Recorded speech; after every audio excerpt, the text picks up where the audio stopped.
Hello साथियों, नमस्कार। आपके अपने YouTube चैनल चालिया स्मार्ट स्टडी में हार्दिक अभिनंदन व स्वागत। दोस्तों, जैसा कि आप सभी को मालूम है कि हमने इस चैनल के माध्यम से राजस्थान जीके, करंट जीके और हिंदी व्याकरण और काव्य शास्त्र की जो सीरीज शुरू कर रखी है, तो आज हम जो क्लास लेकर आए हैं वो हिंदी व्याकरण का जो वर्ण टॉपिक है, वर्ण विचार, इसके कुछ प्रश्न हमने कल वाली क्लास में अध्ययन कर लिए थे और ये सभी प्रश्न हम व्याख्या सहित करवा रहे हैं। वृत्ति परीक्षा पीछे जो वृत्ति परीक्षा हुई उसमें सभी में आए हुए हैं और आगे की भी आ सकते हैं, तो इसलिए साथ में तो वो प्रश्न का अध्ययन हो जाएगा कि पीछे कौन कौन से आए हुए हैं और साथ ही में हम उनकी अन्य कौन से प्रश्न वहाँ से निकल सकते हैं, तो उनकी व्याख्या सहित हम वर्ण विचार की क्लास का अध्ययन कर रहे हैं। अगर अभी तक हमारी जो पहली क्लास है वर्ण विचार की नहीं देखी है तो प्ले लिस्ट बनी हुई हिंदी व्याकरण के नाम से, उसमें जाकर आप अच्छी तरीके से उनका अध्ययन कर सकते हैं। आज हम दूसरी क्लास लेकर आए हैं वर्ण विचार। इसमें जितने प्रश्न होंगे उतने अध्ययन करेंगे। अगर फिर भी आवश्यकता कुछ प्रश्न रह जाते हैं, आवश्यकता पड़ती है, तो हम तीसरी क्लास में उन वर्ण विचार के प्रश्नों का भी अध्ययन करेंगे। तो बिना समय गवाए हुए हम आज के जो महत्वपूर्ण प्रश्न हैं व्याख्या सहित उनका अध्ययन करते हैं। तो आप सभी से निवेदन कि आप सभी अच्छी तरीके से इन क्लासों को देखें, तो साथ में लाइक भी करें, शेयर भी करें और चैनल को सब्सक्राइब भी करें। तो शुरू करते हैं आज की महत्वपूर्ण क्लास। पहला प्रश्न है, हिंदी वर्णमाला में मूल स्वर कितने हैं? 6, 7, 4 और 2। तो इसका जो सही उत्तर होगा वो है 4, यानी हिंदी वर्णमाला में मूल स्वर 4 होते हैं। कौन कौन से होते हैं इसकी व्याख्या है। क्या हिंदी में मूल स्वर ए, ई, उ और री, ये 4 होते हैं, वो मूल स्वर होते हैं।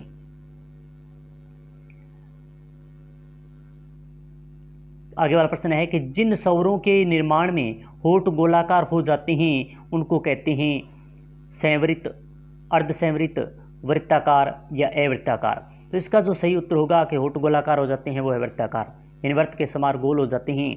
अब कौन कौन से होते हैं वह हम व्याख्या के माध्यम से देखते हैं कि जिन स्वरों के उच्चारण में होठों का आकार गोलाकार हो जाता है उन्हें वृत्ताकार स्वर कहते हैं। जैसे उ, ओ, औ, ओ, ये कुलेज वाला जो स्वर हैं। क्या जिन स्वरों के उच्चारण में होठ या होष्ठ गोल न होकर खुलकर अन्य किसी आकार में खुले उन्हें अवृत्ताकार स्वर कहते हैं। जैसे ए, आ, ई, ऐ।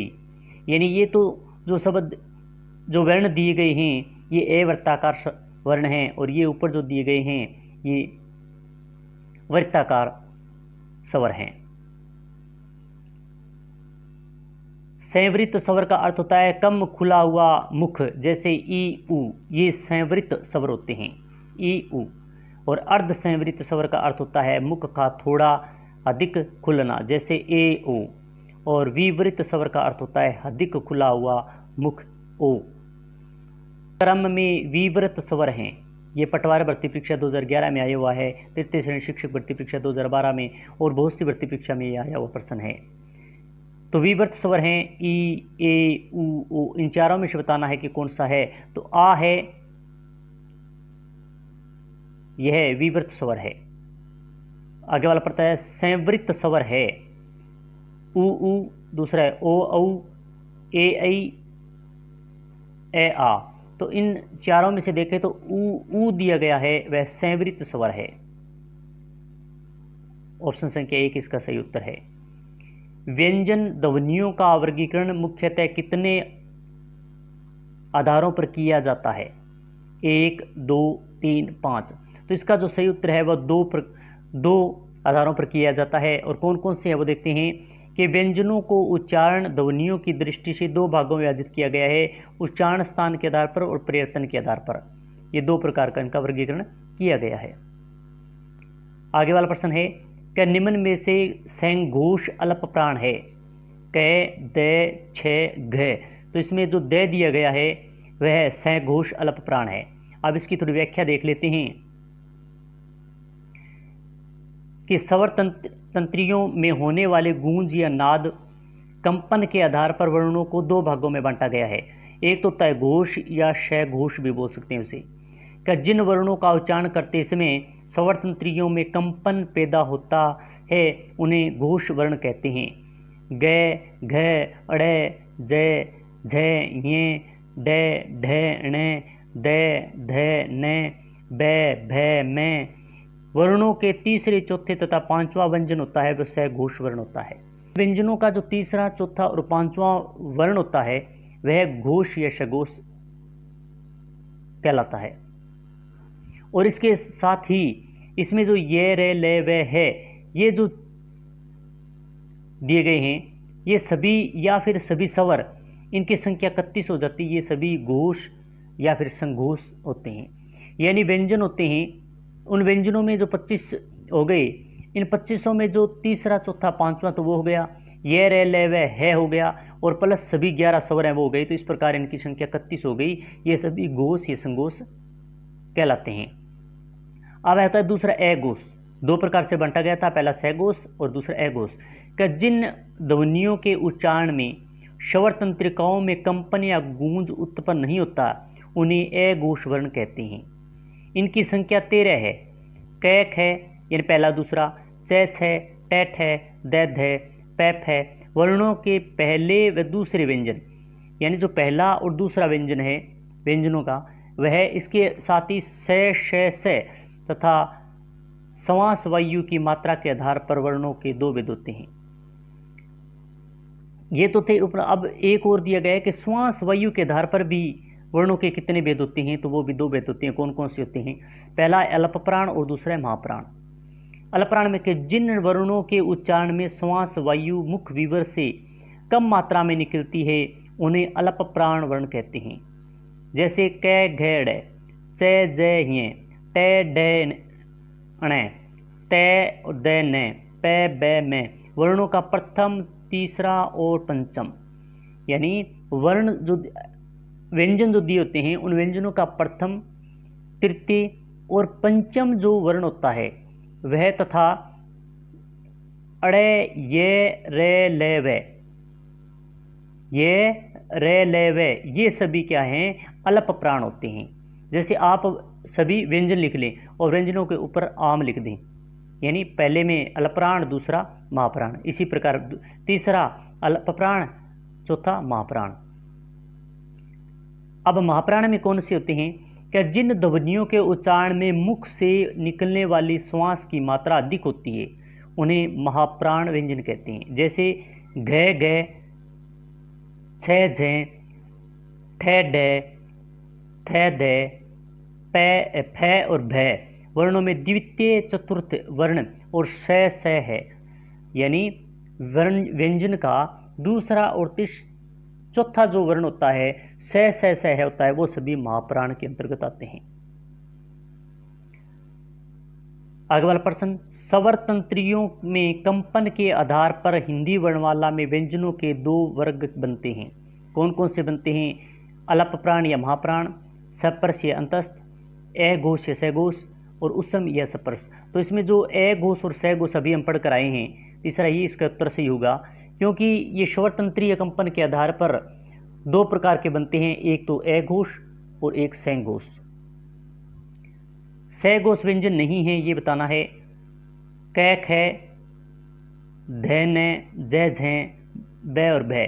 तो इसमें जो पहला दिया गया है कै और ख, ये है क्या है कि सघोष व्यंजन नहीं है। तो ये कौन सा है? तो ये अघोष है।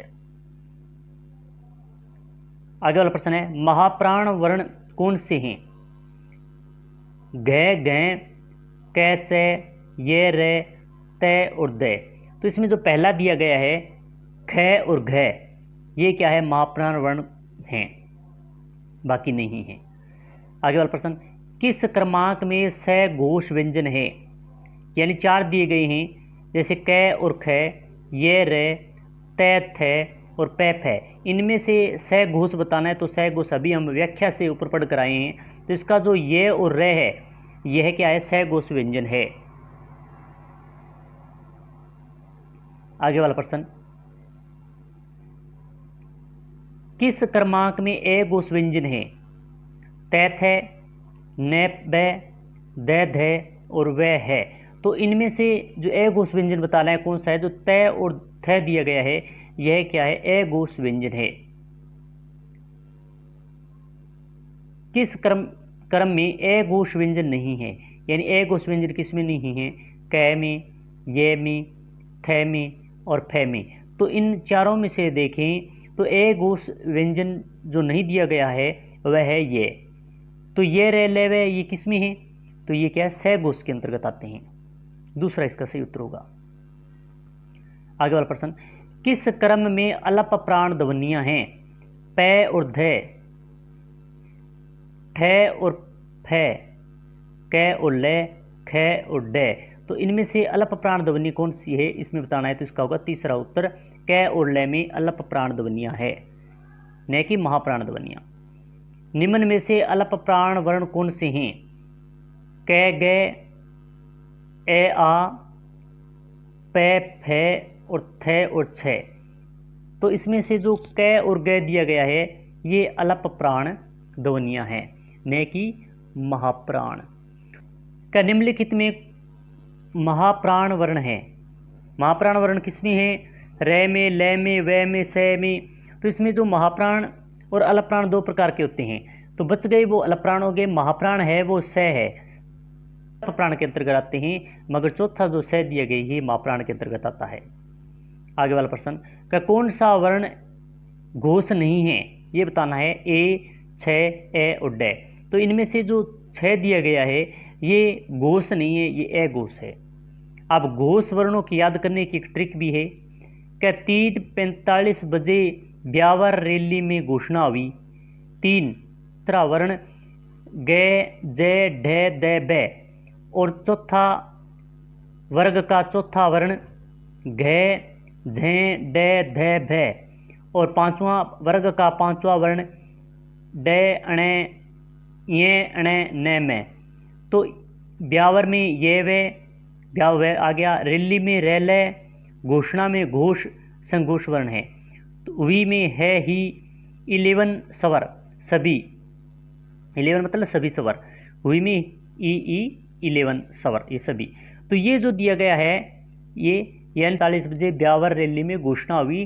तो यह ट्रिक के माध्यम से ये क्लियर करो याद, तो ये सभी घोष वर्ण आपके याद हो जाएंगे। वर्ग का प्रथम द्वितीय कै, खे, शे, से ए घोष वर्ण है। महाप्राण वर्णों की को याद करने की जो ट्रिक है वह 24 मास महा है, यानी दो पहला दो का आएगा, वर्ग का दूसरा वर्ण पैप है, फिर चौथे में आएगा 4 के अंदर वर्ग का चौथा वर्ण धै भे और माँ में महाप्राण, से में से, शे और है में है विसर्ग। तो इस प्रकार ये जो दो ट्रिक दी हुई की थी, तो यहाँ महाप्राण वर्गों की याद करने की ट्रिक है और ऊपर जो दी गई है वे घोष वर्णों की याद करने की ट्रिक अच्छी है। आप एक दो बार अध्ययन करेंगे तो ये याद हो जाएगा। नोट क्या है कि वर्ग का प्रथम अक्षर कै, तीसरा गे, पांचवा अणे, ये रे लेवे ये अलप प्राण है। विशेष है वर्ग के चौथे वर्ण घे, जे, ढे, धे, भे घोष तथा महाप्राण दोनों में आते हैं। ये जो दिए गए हैं ये घोष भी होते हैं और महाप्राण भी होते हैं। वर्ग का प्रथम वर्ण कै, चे, टे, ते, पे ए घोष तथा अल्प प्राण दोनों में आते हैं। स्वर होते हैं घोष, ए घोष, अल्प प्राण, महाप्राण। तो जो सभी स्वर होते हैं वो घोष वर्ण के अंतर्गत आते हैं। निम्न में से घोष वर्ण कौन से हैं? थे, खे, चे, है। तो इसमें जो है दिया गया है यह घोष वर्ण के अंतर्गत आता है। आगे वाला प्रश्न है किस क्रम में ए घोष व्यंजन है? कै, खे, धैने, जय, झय, बै और भय। तो इसमें जो कै, खे दिया गया है ये घोष ए घोष व्यंजन के अंतर्गत आता है। किस क्रम में ए घोष व्यंजन है? दै और धय, अड़े और ने, पै और फै, गै और घय। तो इसमें जो तीसरा दिया गया है पै और फै, यह क्या है? ए घोष व्यंजन के अंतर्गत आता है, बाकी से घोष के अंतर्गत आते हैं। किस क्रम में घोष वर्ण नहीं है? दै में, गै में, टै में, वै में। तो घोष वर्ण है वो तय में नहीं है, इसमें ए घोष, ये ए घोष दिया गया है, बाकी दै और गै और वै ये घोष वर्ण हैं। निम्नलिखित में से वत्सरेय है? ले, डे ढे से। तो यहाँ पर स्टार लगा हुआ था, ये डिलीट प्रश्न हुआ था। व्याख्या देखिए कि मुख वीवर के ऊपरी दांतों के भीतर मसूड़ों के ऊपर का खुरदरा भाग वर्तस्य कहा जाता है। न से जय रे ले वर्तस्य व्यंजन माने जाते हैं। आदिकाल में इनका विकास हुआ है। व्यंजन वर्गीकरण की दृष्टि से लय व्यंजन किस वर्ण भेद में रखा जाएगा? मूर्धन्य, वर्तस्य, कंठे, दंते। तो ये जो व्यंजन वर्गीकरण की दृष्टि से लय है, इनको जो रखा जाएगा वर्तस्य में रखा जाएगा। आगे वाला प्रश्न है, उच्चारण स्थान की दृष्टि से इनमें से कौन सा व्यंजन तालव्य है? तय, पे, जय और बै। तो इन चारों में से देखें, जो जय दिया गया है वह क्या है? तालव्य व्यंजन माना जाता है। ट्रिक देख लेते हैं। इचियस, इचियस याद कर लो। इचियस से ई च के अंदर च, छ, ज, झ, ये, यस में ये और श, ये कठोर तालु के अंतर्गत आते हैं।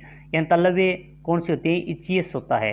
ट्रिक, पंचांग शब्द में उच्चरित ध्वनियों का लेखन निम्नलिखित में से किसमें हुआ है? पंचांग में, पंचयान्य में, पंचडांग में, पंचचार्डग। तो इनमें से देखें, 2-3 नंबर दिया गया है। पे, ये, चा, डे, यंग, ये अलग अलग जो हैं पंचांग में की व्याख्या करनी है शब्द की। तो इसमें तीसरा जो सही है वो उत्तर सही होगा। पंचांग का व्याख्या के देखें, पे, ए, ये, च, आ, डे, गे, ए। तो अतः नासिकीय वर्ण के स्थान पर आजकल अनुस्वार का भी मान्य है। यानी नासिकीय जो वर्ण होते हैं उनके स्थान पर अगर अनुस्वार भी लगा दिए जाते तो वो मान्य होती है। द्वितीय का प्रयोग किस शब्द में नहीं हुआ है? सच्चा, कुत्ता, बलगा, बग्गा।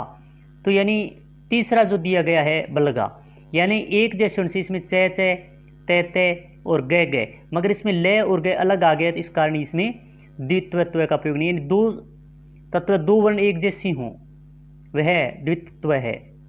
व्याख्या देखें, दो समान व्यंजनों के साथ साथ प्रयुक्त होना द्वित्व कहलाता है। जैसे इक्का, धक्का, सुग्गा, बच्चा, थप्पड़ आदि। निम्नलिखित में कौन सी बात गलत है? धय सगोस महाप्राण दंते है। बै सघोष होष्टे महाप्राण है। च एघोष तालव्य अलप्राण है। ख कंठे महाप्राण एघोष। तो इसमें कौन सी बात जो गलत दी गई बताना है? तो इसका उत्तर जो बै दिया गया है दूसरा, यानी बै सघोष ए होष्टे और महाप्राण, ये यहाँ पर गलत दिया गया है। ये महाप्राण नहीं, ये अल्प प्राण है।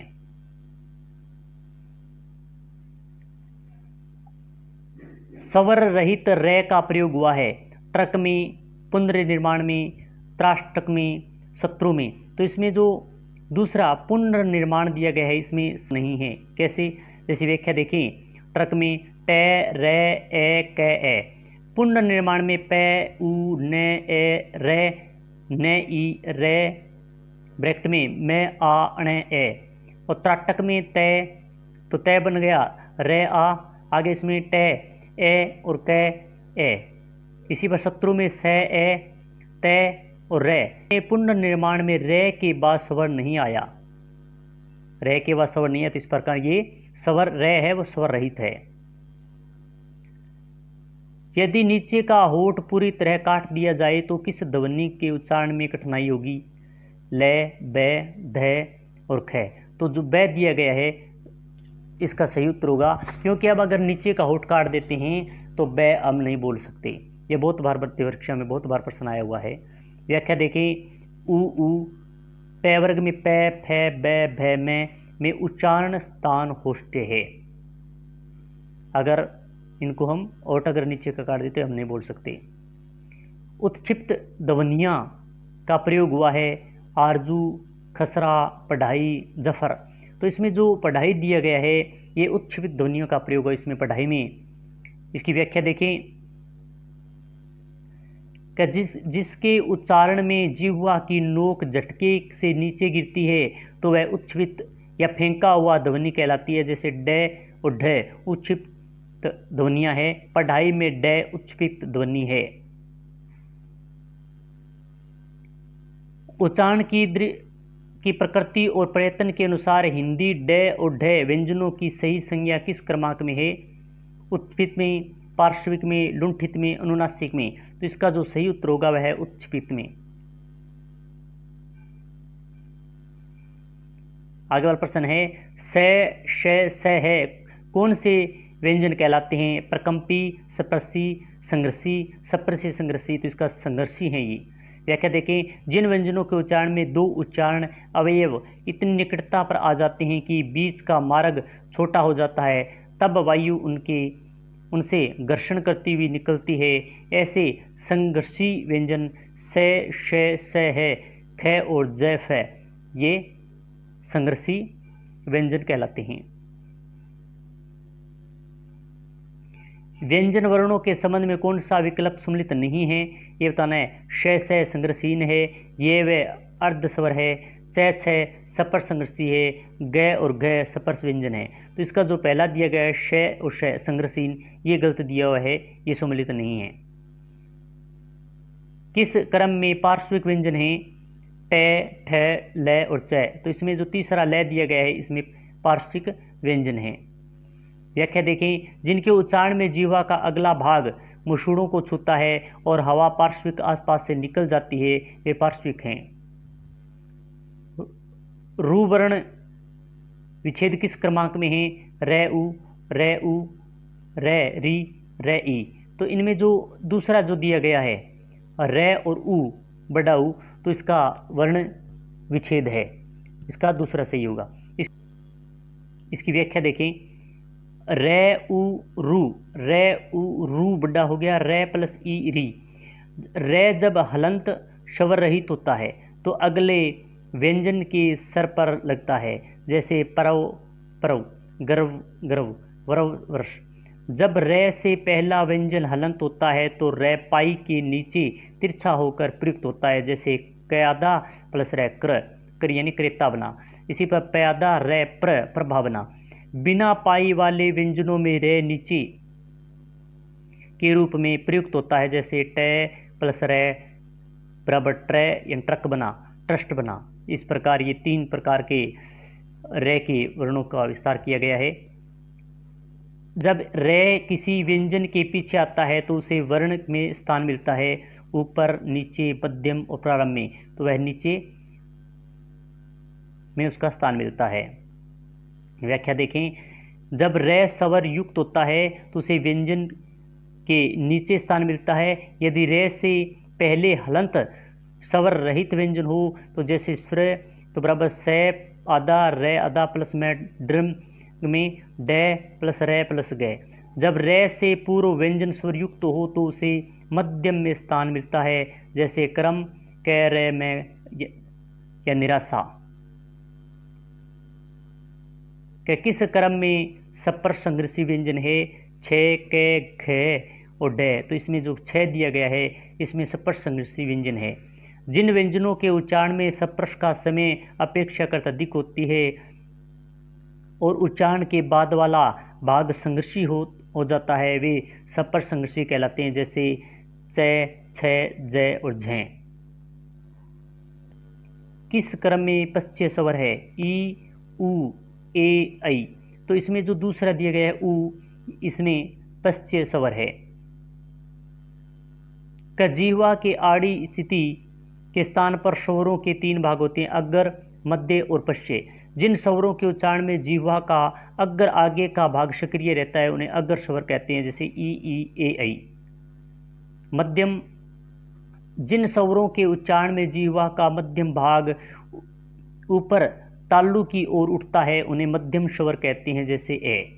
और पश्चय स्वर, जिन स्वरों के उच्चारण में जीवा का पिछला भाग सक्रिय रहता है उन्हें, जैसे उ, ओ, औ, ये सभी पश्चय स्वर के अंतर्गत आते हैं। तो आज हमने बहुत ही महत्वपूर्ण वर्ण विचार के प्रश्नों की व्याख्या सहित अध्ययन की। ये क्लास आपकी कैसे लगी अवश्य बताएं। लाइक करें, शेयर करें और चैनल को जिन्होंने सब्सक्राइब नहीं किया वो सब्सक्राइब करें। साथ ही में बेल आइकन दबा के रखें कि इसी प्रकार की अन्य क्लास का नोटिफिकेशन आपको मिल सके। जय हिंद, जय भारत।